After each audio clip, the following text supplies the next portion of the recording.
நியாயாதிபதிகளின் புஸ்தகம் 9ஆம் அதிகாரம் 9ஆம் வசனம் வாசிங்க.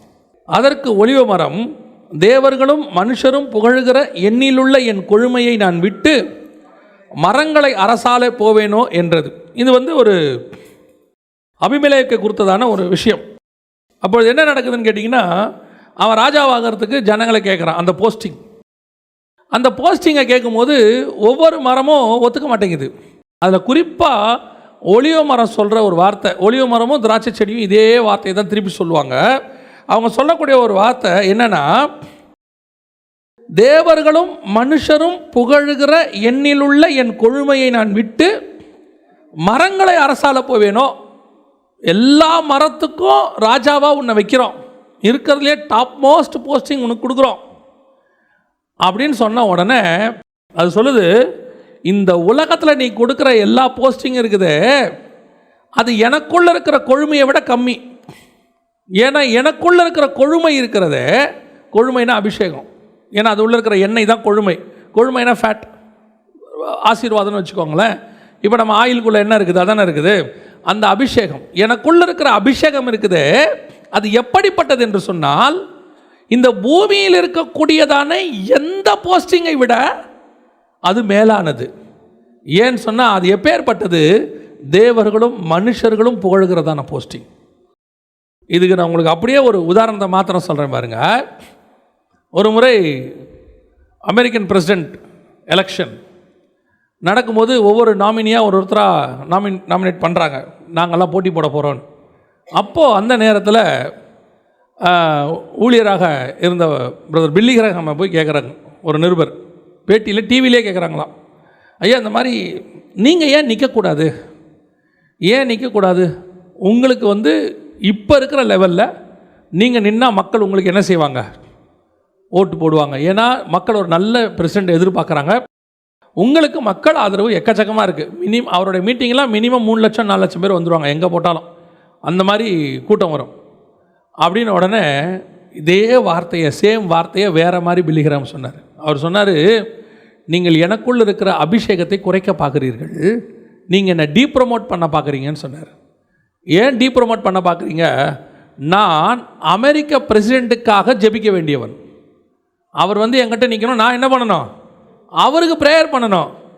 நீங்கள் என்ன அமெரிக்க பிரசிடெண்ட் ஆக்க சொன்னால் நான் போய் யார்ட்டையா ஜெபம் பண்ணணும். புரியுதா? அமெரிக்க பிரசிடெண்ட்டுங்கிற போஸ்டிங் என்னை விட குறைவானதுன்னு சொன்னார். எனக்குள்ள இருக்கிற அபிஷேகத்தை விட அது என்னது, குறைவானது. இப்படித்தான் கர்த்தர் நம்முடைய பிள்ளைகளுக்குள்ளே அபிஷேகத்தை வச்சிருக்கிறார். அல்லேலூயா. நமக்குள்ள இருக்கிற அபிஷேகம் எப்படிப்பட்டது அப்படின்னு கேட்டிங்கன்னா, இந்த உலகத்தில் இருக்கிற எல்லா போஸ்டிங்கை விட அது மேலானது. இந்த உலகத்தில் இருக்கிற ராஜாங்கிறத போஸ்டிங் இருக்கட்டும், அல்லது வேறு எது வேணாலும் இருக்கட்டும், எந்த மேன்மை இருக்கட்டும், மகத்துவம் இருக்கட்டும், உலகத்தில் இருக்கக்கூடிய எது வேணா இருக்கட்டும், அது எல்லாத்தை விட ஒலிவ மரம் சொல்லுது, நான் தேவர்களும் மனுஷரும் புகழுகிறேன். நம்முடைய அபிஷேகம் எப்படிப்பட்டது தெரியுமா? ஃபஸ்ட்டு பாயிண்டில் வாசிச்சோம் பாருங்க, கர்த்தருக்கு முன்பாக நிற்கிறேன் நான். அப்படி தானே இருக்குது அந்த வார்த்தை, அப்படி தானே இருக்குது. சர்வலோகத்திற்கும் ஆண்டவராக இருக்கிறவுடைய சமூகத்தில் நிற்கிற ஒலிவ மரம். எலியாவுடைய ஸ்பெஷாலிட்டியே என்ன தெரியுமா? கர்த்தருக்கு முன்பாக நிற்கிறேன் நான். ஆகாப்புக்கு முன்னாடி நிற்கிற. ஆகாப் யாரு? இந்த தேசத்தினுடைய ராஜா. அவன் சொல்கிறான், அவனை நான் வர சொன்னேன்னு சொல்லும்பா. எனக்கு எலியா கிட்ட ரொம்ப பிடிச்ச ஒரு விஷயம் அது.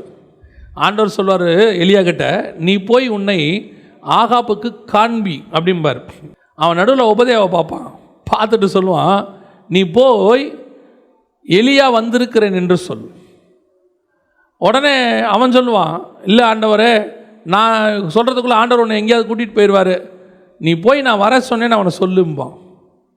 ஆச்சரியம் என்னென்னா, ஆகாப்பும் ரதத்தை எடுத்துக்கிட்டு வருவான் பார்க்க.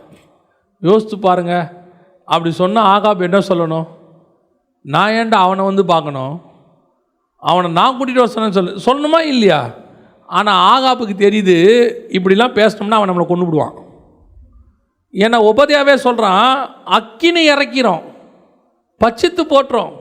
அவன் சொல்கிறான், கெபிக்கு 50 பேராக நான் மறைச்சி வச்சதை ஆண்டவர் உங்ககிட்ட சொல்லலையா, ஏன் என் மேலே கோபப்படுறீங்கம்மா? அந்த அளவுக்கு எலியாவை கண்ட பயம் யாருக்கு இருக்குது? எல்லாருக்கும் இருக்குது. அத்தனை பேருக்கு இருக்குது. அதுதான் அவனுக்குள்ள இருந்த அபிஷேகம். அந்த அபிஷேகம் அவனுக்குள் இருக்கும்போது எப்பேற்பட்ட ராஜாவும் வந்து பார்ப்பான், அவனை வந்து நிற்பான். சமீபத்தில் ஒரு மனுஷனை குறித்து கேள்விப்பட்டேன். அவர் தேவ மனுஷன், கர்த்தருக்குள்ளே இருக்கிறார். ஆனால் ஒரு இடத்துல ஒர்க் பண்ணுறார். அவர் ஒர்க் பண்ணிகிட்டு இருக்கும்போது அவருக்குள்ளே இருக்கிற அபிஷேகம் எப்படிப்பட்ட கிரியை செய்து பாருங்கள். அவருக்கு வந்து ஒரு வேலை ஒன்று போஸ்டிங் கொடுக்குறாங்க. அதை வந்து ஒரு தேசத்தினுடைய ராஜா தான் கொடுக்குறாரு. அவர்கிட்டருந்தே ஆர்டர் வருது, இவரை வர சொல்லுங்க அப்படின்னு. இப்போ இவர் என்ன சொல்கிறாரு, எனக்கு இந்த போஸ்டிங் தான் கம்ஃபர்டபுளாக இருக்குது. அங்கே வந்தால் அது பொறுப்பு ஜாஸ்தி. அதனால் நான் வந்து அங்கே போனால் எனக்கு பீஸ்ஃபுல்லாக ஒர்க் பண்ண முடியாது, எனக்கு வயசாகிடுச்சு ரொம்ப அப்படின்னு சொல்லி. அந்த ராஜா என்ன பண்ணாரா தெரியுமா, நேராக வந்தாராம்மா இவர் பார்க்க. பொதுவாக ராஜா அப்படி வரமாட்டாங்க.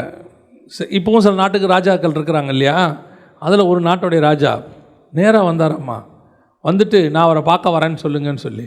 இவர் பதறி போய் இல்லை நான் வரேன்னு சொல்ல 2 பேரும் மீட் பண்ணுறாங்க. அப்போ ராஜா கேட்டாராம், நான் சொல்லி கூட நீங்கள் கேட்க மாட்டீங்களா?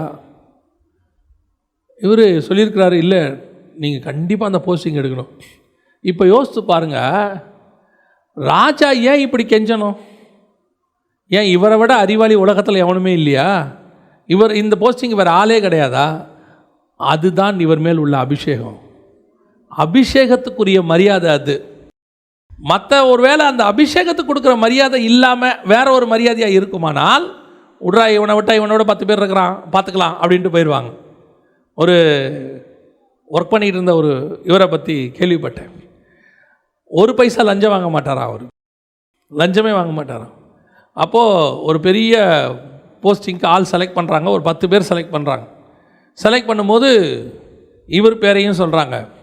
இவர் பேரை சொல்லும் போது இவர் வந்து ஆக்சுவலாக எலிஜிபிள் கிடையாது, அதுக்கு எலிஜிபிளே கிடையாது. அப்போ இவரை ஒருத்தர் ரெக்கமெண்ட் பண்ணுறார். ரெக்கமெண்ட் பண்ணும்போது அவர்கிட்ட சொல்கிறாங்க, இவரை போடலாம். ஏன் இவரை போடணும்? இவர் லஞ்சம் வாங்க மாட்டார், 1 பைசா வாங்க. ஏன்னா அந்த போஸ்டிங்கில் லஞ்சம் வாங்கக்கூடாது, அது ஒரு முக்கியமான போஸ்டிங். இவரை கொண்டாந்து அந்த போஸ்டிங்கில் உட்கார வச்சுட்டாங்க. இவருடைய சீஃப் இருக்கார். அங்கே இருக்கிற எல்லாருமே ஏறக்குறைய இவருடைய ஒரே கேட்டகரி மாதிரி தான் இருக்கிறாங்க. ஆனால் அந்த சீஃபு இவர்கிட்ட மட்டும் பரிவாக பேசுவாராம், அன்பாக பேசுவார், எல்லாம் செய்வார். ரொம்ப நாள் இது இவருக்கு புரியாமே இருந்துச்சான். அப்போ தான் அவர் சொன்னாராம், இவங்க எல்லாருமே உங்களை மாதிரி தான், லஞ்சம்லாம் யாரும் வாங்க மாட்டாங்க, தே ஆர் குட். ஆனால் உங்கள் முகத்தில் ஒரு விஷயம் இருக்குது, அது உங்களுக்கு மரியாதை கொடுக்க வைக்குது. உங்களை பார்த்தா தானே என்ன செய்யுது, ஒரு மரியாதை வருது. அதனால தான் உங்கள்கிட்ட அவ்வளோ மரியாதையாக இருக்கிறோம் எல்லாரும். அதுக்கு வேறொரு காரணம் இல்லை, கர்த்தருடைய அபிஷேகம் அப்படிப்பட்டது. அந்த மரியாதையை கர்த்தருடைய அபிஷேகம் தான் கொண்டாடும். உன் படிப்பு கொண்டு வராத மரியாதையை, உன் பணம் கொண்டு வராத மரியாதையை, உன் போஸ்டிங் கொண்டு வராத மரியாதை. உங்கள் போஸ்டிங் இருக்குல்ல, சில நேரத்தில் மரியாதை கொண்டு வரும். வேறு வழி இல்லாமல் அவங்களுக்கு என்ன பண்ணுவான், கண்டிப்பாக மதிப்பான். ஐயா வணக்கங்கய்யா அப்படிம்பா. நீங்கள் ஒரு 10 அடி போனவொன்னே திருடம் போகிறான் பாரும்பா. சொல்கிறானோ இல்லையோ யோசிக்கவா செய்வான். ஆனால் உண்மையிலேயே நீ கர்த்தருக்குள்ளே இருப்பேன்னா உன் மேலே அவனுக்கு ஒரு ஆவிக்குரிய மரியாதை ஒன்று வரும். அது கர்த்தர் உண்டாக்குற மரியாதை. நான் சொல்கிறது புரியுதுங்களா? வேறு எதுக்கும் அந்த மரியாதை கிடையாது. நம்மளை மாதிரியே நல்லவன் உலகத்தில் இருக்கிறான், சன்மார்க்கன் இருக்கிறான், லஞ்சம் வாங்காதவன் இருக்கிறான், குடிக்காதவன் இருக்கிறான், சிகரெட் பிடிக்காதவன் இருக்கிறான். நல்லவர்கள் உலகத்தில் என்ன செய்கிறாங்க, எல்லா மதத்திலையும் இருக்கிறார்கள். ஆனால் அதையும் தாண்டி உன்மேல் ஒரு மரியாதை வருவதற்கு காரணம் என்னென்னா, தேவன் கொடுத்துருக்கிற ஒரு அபிஷேகம் மேலே இருக்கும்.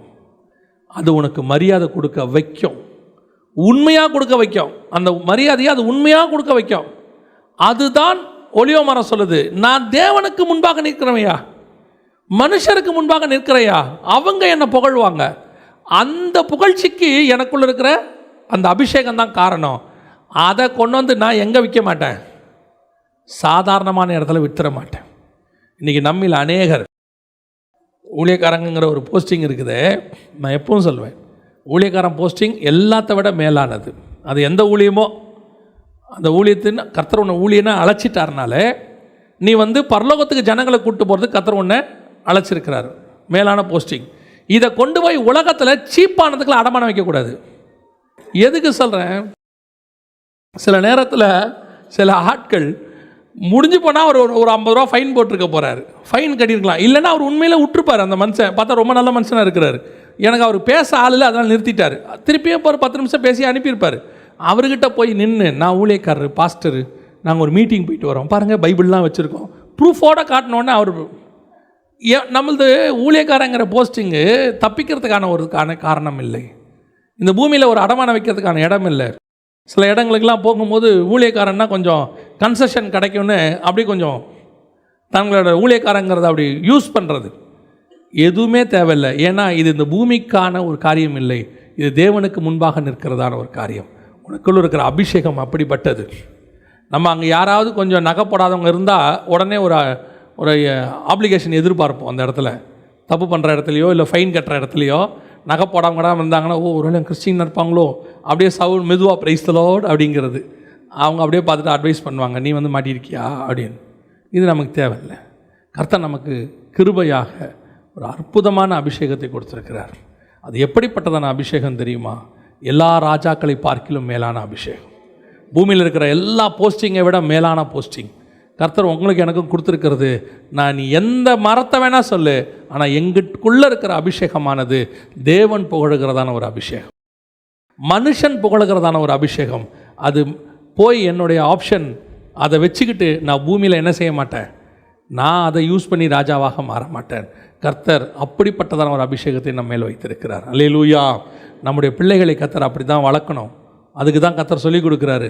நம்ம பிள்ளைங்கிட்ட சொல்லிக் கொடுக்கணும், கிறிஸ்தவம் என்பது அல்லது அபிஷேகம் என்பது, உனக்குள்ள இருக்கிற பரிசுத்த ஆவியானவர் என்பது உலகத்தின் ஒரு ஆப்ஷன் அல்ல, உலகத்தில் நீ உயர்வதுக்கு யூஸ் பண்ணக்கூடிய ஒரு பொருள் அல்ல. நிறைய பேர் அப்படி நினச்சிட்டு இருக்கிறாங்க. இது தேவனுக்கு முன்பாக நிற்கிற அபிஷேகம். கர்த்தர் நம்முடைய பிள்ளைகளை எங்கே கொண்டு போய் நிறுத்துவார்? தேவனுக்கு முன்பாகவும் மனுஷருக்கு முன்பாகவும்.